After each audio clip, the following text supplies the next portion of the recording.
Hello, I'm John Weiler with the Sovereign Passage Assembly, and this is our daily brief for December 11th, 2018.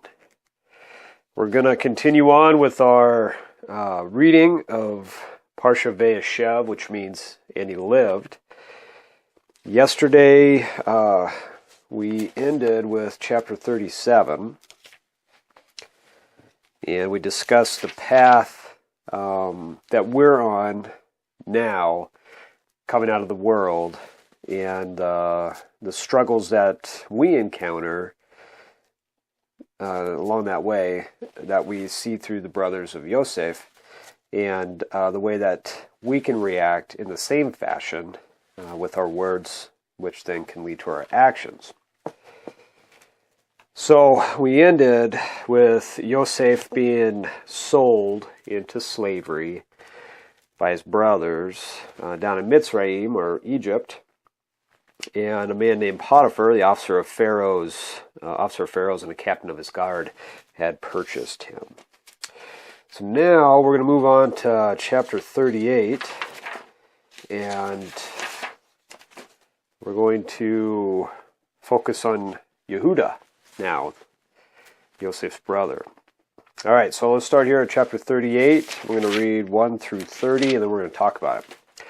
And it came to pass that at that time that Yahudah went down from his brethren and turned into a certain Adulami, whose name was Hira. And Yahudah saw there a daughter of a certain Kenai, whose name was Shuach. And he took her and went in unto her. And she conceived and bore a son, and he called his name Er. And she conceived again and bore a son, and she called his name Onan. And yet she again conceived and bore a son, and called his name Shalach. And he was at Keziv, and she bore him. And Yahudah took a woman for Er his firstborn, whose name was Tamar. And Er, Yehudah's firstborn, was wicked in the sight of Yahweh, and Yahweh slew him. And Yahudah said unto Onan, Go in unto your brother's woman, and marry her, and raise up seed to your brother.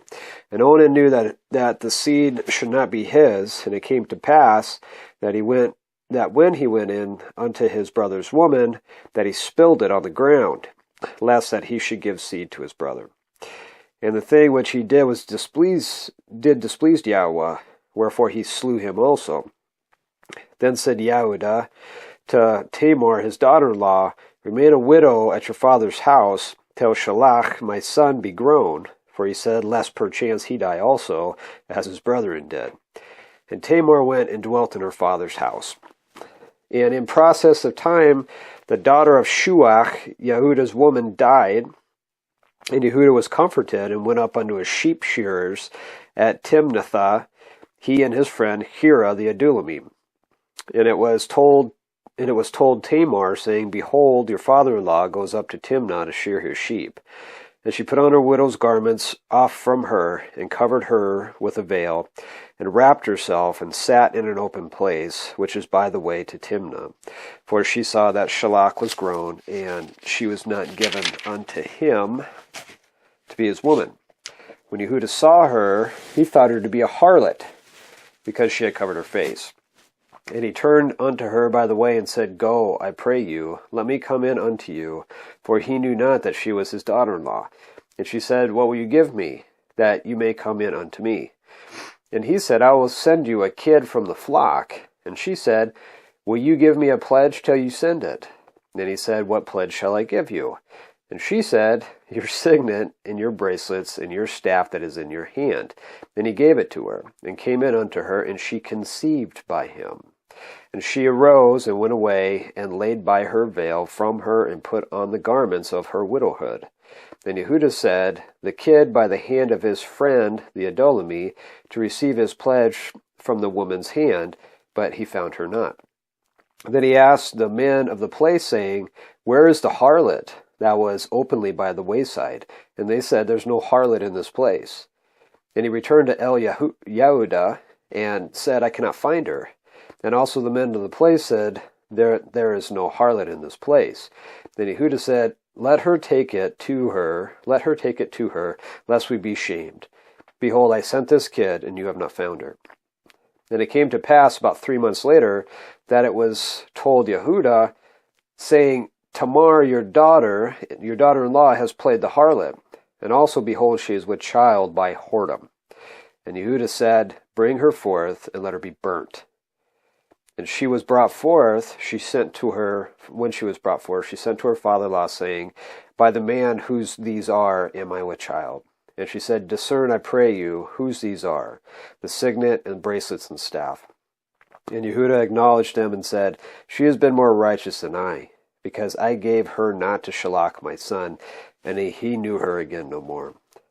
And it came to pass in the time of her travail that, behold, twins were in her womb.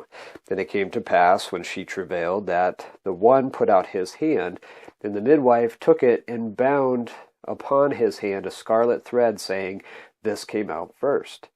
And it came to pass, as he drew back his hand, that, behold, his brother came out. And she said, How have you broken forth? This breach be upon you. Therefore his name was called Peretz. And afterwards came out his brother, and the scarlet thread upon his hand, and his name was called Zerach. Okay, so this chapter is about Yahudah, and he's behaving in a way that we are not to behave on several levels here. Okay, first, he takes a daughter of a certain Kenai whose name was Shuach, and this was something that was told by Yahweh to not for Abraham, not to do for Yitzhak, for Yaakov. Okay, they were all sent outside of the land of Canaan for wives. Okay, but this is what Yahudah takes. And he has 3 sons by her, Onan, and Shalach. Means to be watchful, and that's Strong's H6147. Onan means to be strong, and that's Strong's H209. And Shalach means request, and that's Strong's H9756. And it says that Shuach, or Shuach means holler or halu, and that's Strong's H7769, H7770. And when Shalach was born, she was at Kenziv, and that means falsified. Okay, Strong's H3580. Okay, so he takes this woman, she has 3 sons, and then he takes a woman for his oldest heir, and her name was Tamar, and I don't have Tamar's meaning for her name down in our notes. I'm looking at her notes. That's up on the Sovereign Passage website. I'll have to fix that. Okay, but he takes the wife for Tamar, and was wicked in the sight of Yahweh, and Yahweh slew him. And then Yahudah tells to Onan, all right, you go into your brother's wife so that you will preserve the seed of your brother. And Onan did not do this. He spilled his seed on the ground, and this displeased Yahweh, and he slew Onan. And then Yahudah said to Tamar, stay a widow in your father's house till Shalach grows up, till he gets older. So he doesn't die like his brothers did. Okay, and so wait for Shalach. And so she did. So we have the sons of a Canaanite woman, 2 that have perished, okay, have died. And it's because of wickedness. Okay, they're walking contrary to the way of Yahweh. And over time, the daughter of Shuach, Yehudah's woman, and I said that wrong when we first started speaking about this, the daughter of Shuach, Yehudah's woman, dies. Okay, and Yahudah was comforted, and he goes up to Timnathah and to shear sheep with his friend Hira. And Tamar hears that. She covers her up, dresses up as a prostitute. a harlot. And Yahudah sees her along the way, and he says, hey, can I go in unto you? Okay. And she says, what will you give me? And he says, I'll give you a kid from the flock. And she says, well, what are you going to give me here as a pledge or collateral till you send it? And he says, well, what should I give you? She says, your signet and your bracelets and the staff that's in your hand. And Yahudah gives it to her. And he goes in unto her and conceives by him. And then she goes and leaves, and Yahudah sent the payment by his friend and to get his pledge back, but couldn't find her. And he asked around to the people and said, where's the harlot? Okay, where's the prostitute that was by the wayside here? They said, there's no harlot here. And so he looks around, can't find her, and he goes back and tells Yahudah, can't find her, and the people there says there wasn't a harlot there. And so Yahudah says, well, let her take it to her, lest we be shamed. I sent this kid, and you can't find her. Then it came to pass, about 3 months later, Yahudah was told that his daughter-in-law has played the harlot and was with child by whoredom, is what it says there. And Yahudah says, bring her forth and let her be burnt. We're going to burn her for that. But then when she was brought forth, she sent to her father-in-law, saying, by the man those whose stuff this is, that's who I'm pregnant by, and showed him his signet, bracelets, and staff, which were his. And then he says, she's been more righteous than I, because I didn't give her what I promised, which was Shalach, my son, and he knew her again no more. But she's still pregnant. And Yahudah wanted to burn her. Okay, it's going to burn her for playing the harlot, okay, for being the whore. So now it's time to have her child, but they end up being children. They're twins, and the first one comes out, puts out his hand. The midwife who is helping to deliver, bound a scarlet thread around his wrist, saying this came out first, and then that baby pulls his hand back in, and then his brother comes out, and she says, how have you broken forth? This breach be upon you. Therefore his name is called Peretz. Okay, Peretz. And Peretz means, let's find it here, a break. Okay, and that's Strong's H66566657. And then afterwards came the brother that had the scarlet thread upon his hand, and his name was Zerak, and that means a rising of light, and that's Strong's H2225. Okay, so these are children by Yahudah with Tamar. Okay, and we don't have really an account in this reading right here of where Tamar comes from, but the children that came from her were directly in line for the Mashiach. Okay, so without this account here, the Mashiach would not have come from Judah or Yahudah, and that's given to us in Matthew 1 and Luke 3. Okay, when it goes to the genealogy of Mashiach. All right, from Peretz. Now, Peretz means to break forth. Okay, to break forth. Now, we have quite a bit, again, that we are going to be talking about, but not during this daily brief. What I want to focus about today, yesterday we were talking about the struggle with the way, as far as coming out of the world and the time that it takes to cleave to or draw near to Yahweh. So immersion in the water, and then the immersion of the Ruach HaKodesh, and how painful that can be. Okay, it's joyous and painful. So what we see here is Tamar, the daughter of Yahudah, playing the harlot. Okay, being the whore. Now, what ends up happening is the same thing from Yahudah or Judah. They play the whore too as a group of people to Yah. All right, and I want to focus on this because what Yahudah wanted to do to Tamar was burn her. Okay, was to kill her with fire. All right, to burn her.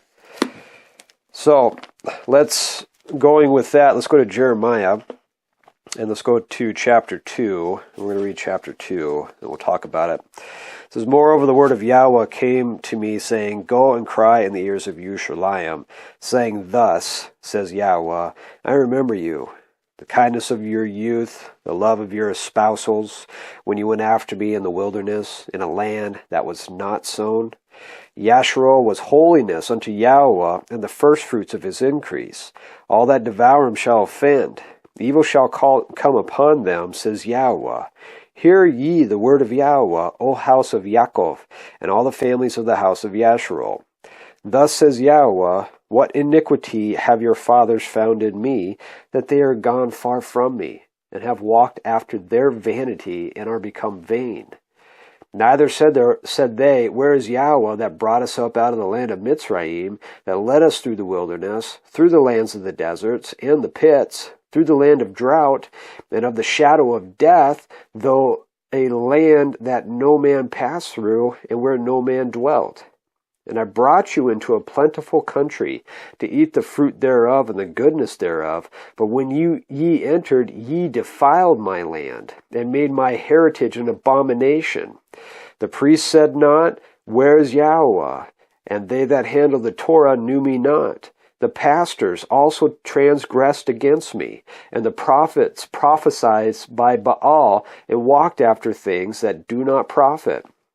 Wherefore I will yet plead with you, says Yahweh, and with your children's children will I plead.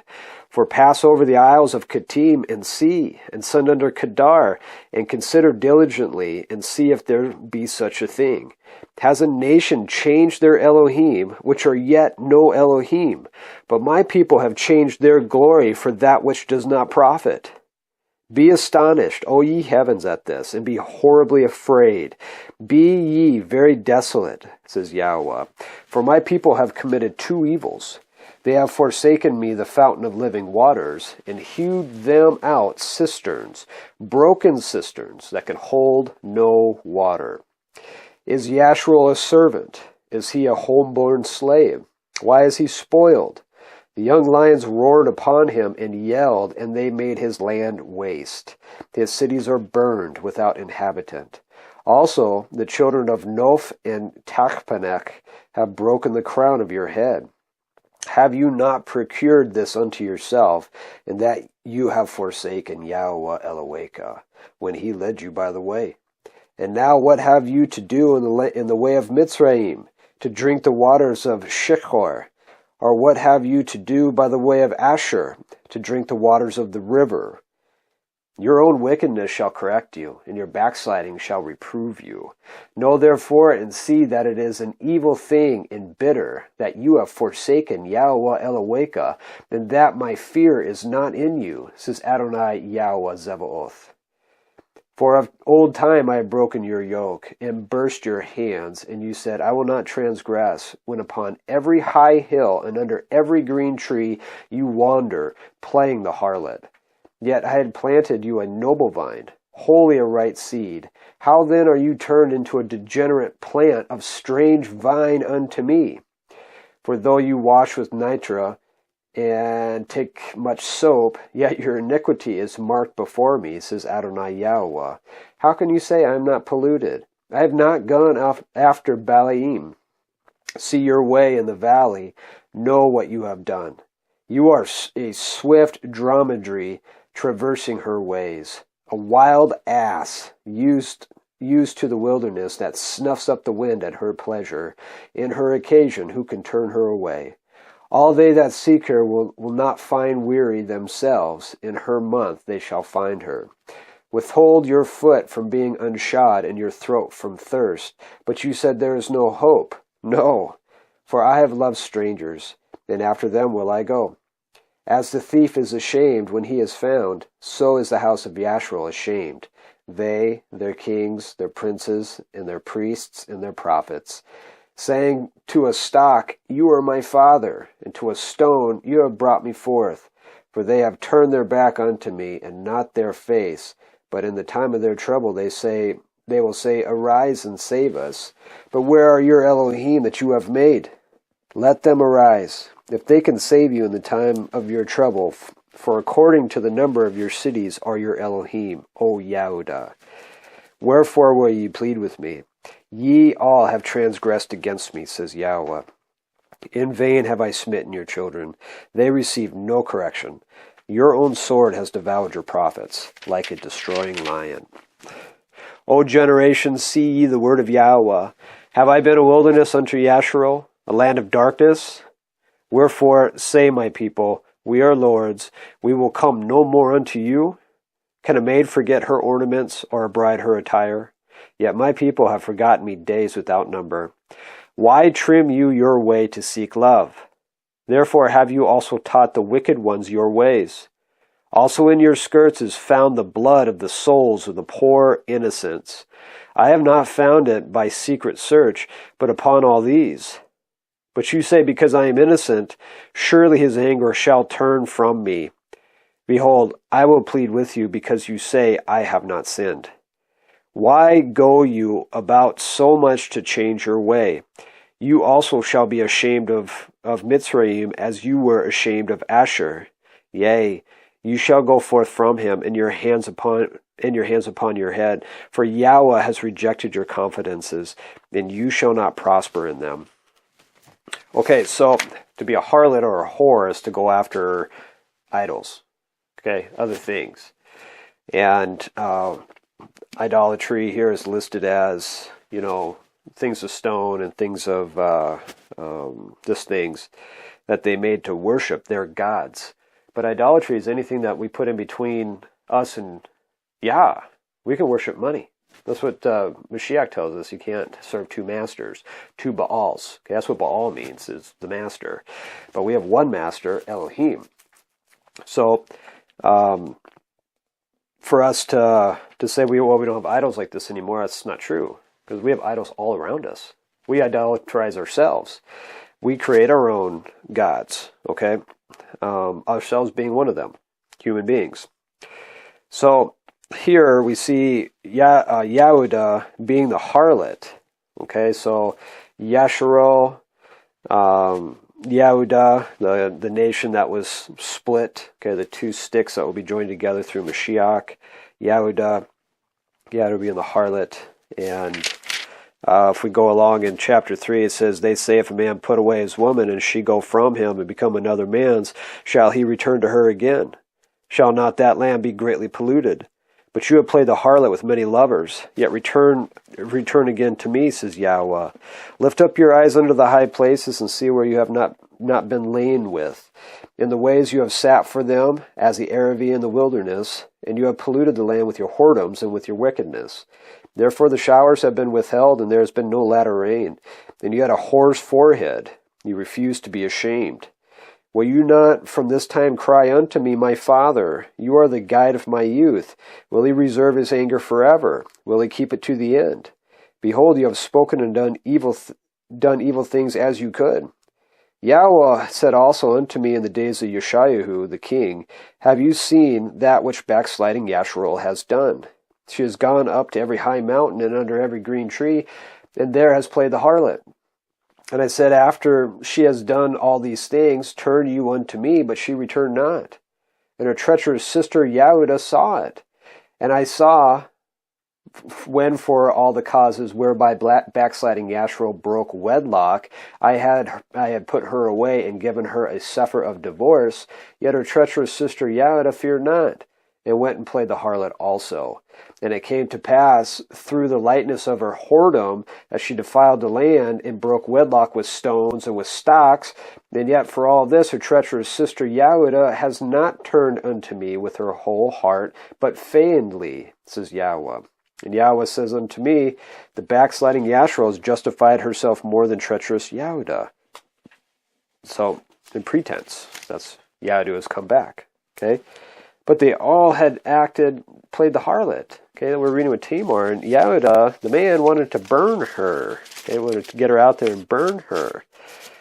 All right, is the same thing occurring with us? Well, let's look at that. Let's go to Luke chapter 3, and we're going to read 1 through 18. Now, in the 15th year of the reign of Tiberiok Caesar, or Caesar, Pontius Pilate being governor of Yahudah, and Herod being tetrarch of Galilee, and his brother Philip tetrarch of Yater, and of the region of Trachonitis, and Lysanias, the tetrarch of Abilene, Caanahu, and Caiaphas being high priests, the word of Yahweh came unto Yehuchanan, the son of Zachariahu, in the wilderness. And he came into all the country about the Yarden, preaching the immersion of repentance for the remission of sins. So the immersion or baptism, immersion of repentance for the remission of sins. As it is written in the Sefer of the words of Yeshayahu the prophet, the voice of one crying in the wilderness, prepare ye the way of Yahweh, make his path straight. Every valley shall be filled, and every mountain and hill shall be brought low. And the crooked shall be made straight, and the rough ways shall be made smooth. Then all flesh shall see the Yeshua of Yahweh, the salvation of Yahweh. Then said he to the multitude that came forth to be immersed of him, O generations of vipers, who has warned you to flee from the wrath to come? Bring forth therefore fruits worthy of repentance, and begin not to say within yourself, We have Abraham to our father. For I say unto you that Yahweh is able of these stones to raise up children unto Abraham. And now also is the axe laid into the root of the trees. Every tree, therefore, which brings not forth good fruit is hewn down and cast into the fire.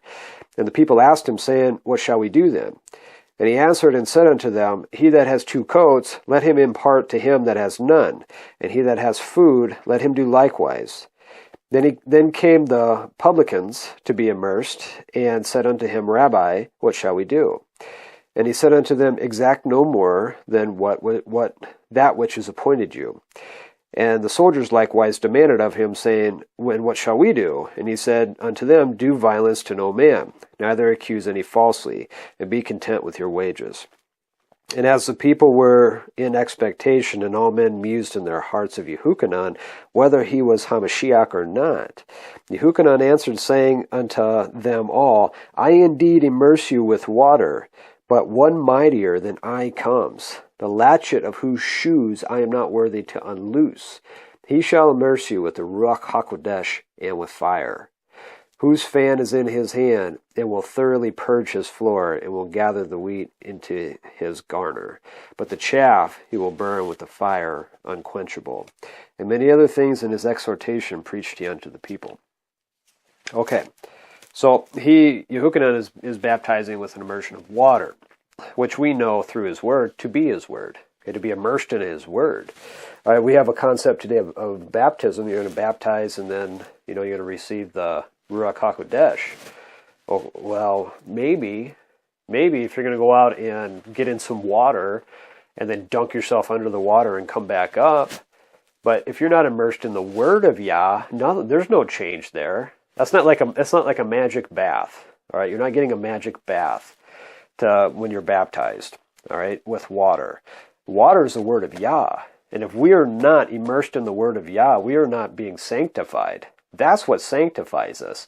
Not going out in a river or a lake or a stock tank or a bathtub or whatever that is. That is not going to do us any good if we are not immersed in the word of Yah. Okay? So, the immersion of water is immersion of the word, okay, which sanctifies us. That's what Yahusha preaches. He prays for us in John chapter 17, verse 17. So, sanctify them by your word is truth. Sanctify them by the truth, your word is truth. Okay? So, we have to be immersed in the word of Yah in order to be sanctified or purified. And then he says, the one they're saying, well, is he the Messiah? Is Yochanan the Messiah, the Mashiach? And he says, no. He says, I immerse you with water, but the one mightier than I comes, who latchet of shoes, whose shoelaces I can't tie. I'm not worthy to touch his shoelaces, but he shall immerse you with the Ruach HaKodesh and with fire. Okay, with fire. It's the Ruach HaKodesh. We're immersed in the Word, the way of Yah, for a sanctified vessel, which is our Ruach and which is in our body. So our worshiping in truth, okay, then our spirit is then joined with the Ruach HaKodesh, because then we become one, or Yachad, and in that process, all the dross, or all the impurities within us, are burned out, okay, sent out. So that's the immersion of the Ruach HaKodesh and with fire, right? And that's the baptism with Yahusha, okay? Baptizing in his name. Let's go forward in Luke chapter 12 to chapter 12, verse 41. And we'll read through 53. It says, "And Cephas said unto him, Adonai, speak this parable unto us, or even to all." So he's reading or spoke a parable, a lesson, a story that teaches a lesson. And Cephas says, well, are you talking to us or to everybody? And Adonai says, who then is that faithful and wise steward whom his Lord shall make ruler over his household to give them their portion of meat in due season? Blessed is that servant, whom his Lord when he comes shall find so doing. Of a truth I say unto you, that he will make him ruler over all that he has. And if that servant says in his heart, my Lord delays his coming, and shall begin to beat the men servants and maidens, and to eat and drink, and to be drunken, the Lord of that servant will come in a day when he looks not for him, and at an hour when he is not aware, and he will cut him in sunder, and will appoint him his portion with the unbelievers. And that servant which knew his master's will, and prepared not himself, neither did according to his will, shall be beaten with many stripes. But he that knew not, and did commit things worthy of stripes, shall be beaten with few stripes. For unto whomsoever much is given of him shall be much required, and to whom men have committed much, of him they will ask more. Okay, so he's explaining here then all these parables, they speak about being fruitful and being servants, being slaves, okay, servants to Yahweh, okay. Now, we're called to go out and be fruitful, all right, so we go out and preach the Besorah, which is repentance for forgiveness, but, we live in a time now where things are so muddied as far as the way of Yah that's very difficult to do. What we do is we speak the word of Yah with, the understanding that it's Yah that sows. Okay, we water. That's what's put out in, I think, First Corinthians, one of the letters of Paul, where, who are we is basically what Paul is speaking. It says Paul, Apollos, Cephas, with the group that's going out with the Besorah during that time, saying all they're just workers in the kingdom, and Paul might plant, Apollos might water, and Yah's the one that sows. Okay, that's basically what we do, is we go out and we speak his word, and it's his word that is the healing. It's not our words, it's his word that's healing. So it's very important for us just to speak the word, okay? We can make our commentary on it through his word, speaking through the Ruach HaKodesh, but, we're just speaking his words here. All right, so like today, he's telling us, we're expected now, once we know these things, to do them. Right? We learned about Abraham, and Abraham was not slow to act. As soon as he found out, he just did it. That's us. When we find out something that we're supposed to be doing or not doing, we make that change. And he says here that the servant which knew his master's will and prepared not himself, neither did according to his will, shall be beaten with many stripes. Okay? It's like the parable of the slave with the talents, and the two that went out and doubled them were fruitful, and the one that hid it, okay, then he was chastised greatly, because that wasn't the will of his master. That's not the will of Yahweh, of Yahusha, for what we are called to do as now followers of his way. So, for whomsoever much is given, of him shall much be required. And then in verse 49 it says, I am come to send fire on the earth. That's what Yahusha says, I'm come to send fire on the earth. And what will I, if it be already kindled? But I have an immersion to be immersed with. And how am I straitened till it be accomplished? Supposed ye that I am come to give peace on earth? I tell you, nay, but rather division. For from henceforth there shall be 5 in one household divided, 3 against 2, and 2 against 3. The father shall be divided against the son, and the son against the father. The mother against the daughter, and the daughter against the mother. The mother-in-law against her daughter-in-law, and the daughter-in-law against her mother-in-law.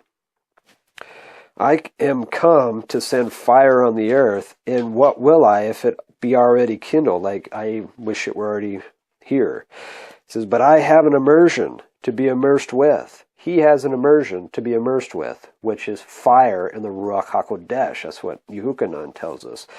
And how I am straitened until it be accomplished.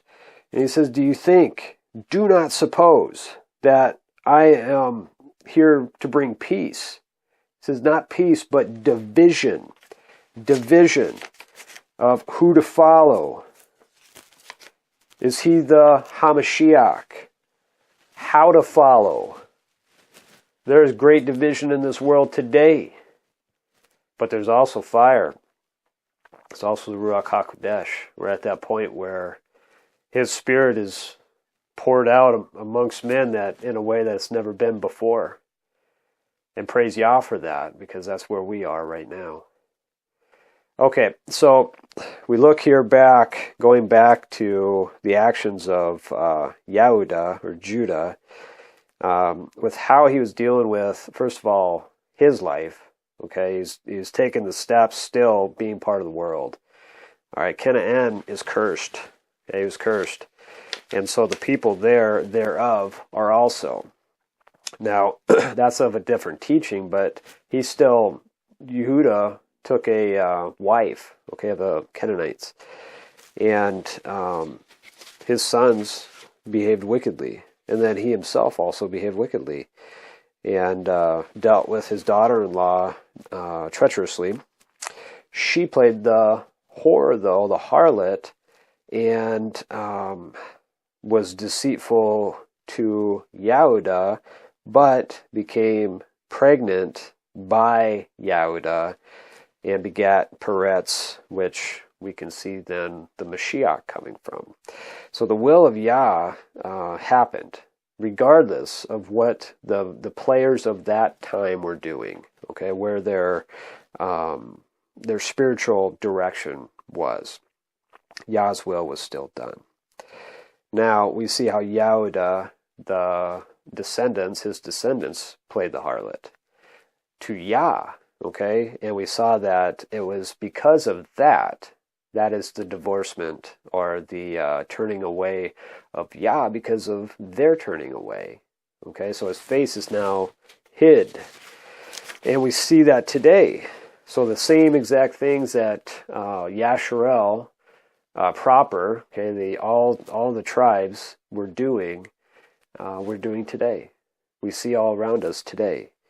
We see the shepherds of this day, or the pastors of this day, and the prophets of this day speaking not the words of Yah. What we have in place for means of worship are not Yahusha. Okay, because what did Yahusha tell us to do?